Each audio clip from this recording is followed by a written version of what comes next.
What's up, guys? I'm Miranda with REI. A lot of people will carry cordelette with them for a variety of different reasons while they're climbing, but it can be kind of a hassle to store on your harness so that it doesn't get in the way. So we're going to talk about a few different ways to carry and rack your cordelette.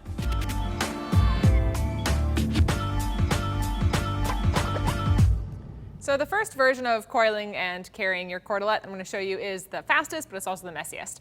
So here I have about 20 feet-ish of cordelette, and it's just joined on one end to make a loop.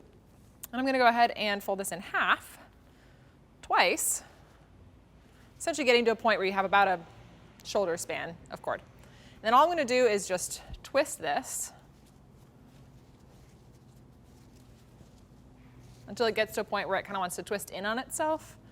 And then I can just take my carabiner and run it through those two loops where my thumbs are holding it, like that.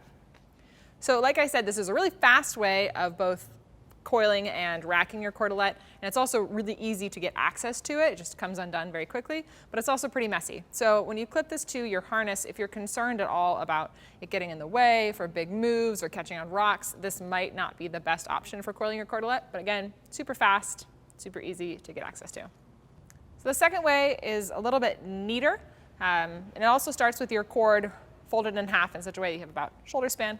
And all I'm going to do is tie an overhand knot in the middle of the cord. Just make a loop and pass it through an ordinary overhand. And then this allows me to clip my carabiner to that loop and attach this to my harness. So again, this is a really neat way of carrying your cordelette, but it can be kind of long. So if you're worried about getting in the way of your feet or crampons or anything, you might want to choose a different option for racking cordelette. Benefit of this, it's really neat and tidy and also pretty easy to get access to. The third version for racking your cordelette uses kind of like a modified version of a butterfly coil. So I'm going to take this joiner knot in my hand here, and then with the other two, or with the end of the rope, I'm just going to wrap it around my arm like this. I'm going to do that a couple times until I get to a point where I have a little bit of cord left.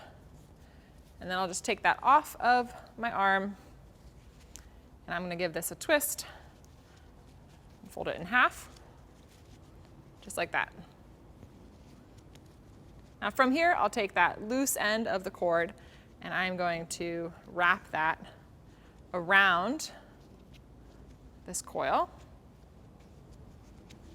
Do that a couple times. And then at the very top here, I'll go ahead and pass a bite, just a loop of rope through the top, just like that. And then I can go ahead and attach this to my harness. So this is definitely the tidiest way of coiling and carrying your cordelette, but it takes a lot more time, both to wrap up and also to undo. So this is a good idea if this is something that you want to keep really close to your harness. You can always make this shorter by wrapping it around multiple times so that this sits really close on your harness. That's just 3 different ways for racking cordelette. There are tons of different options out there, so feel free to experiment to see what works best for you. If you haven't already, go ahead and subscribe or check out our other videos for more tips on being outside, and come by your local REI to talk to the experts. We'll see you later.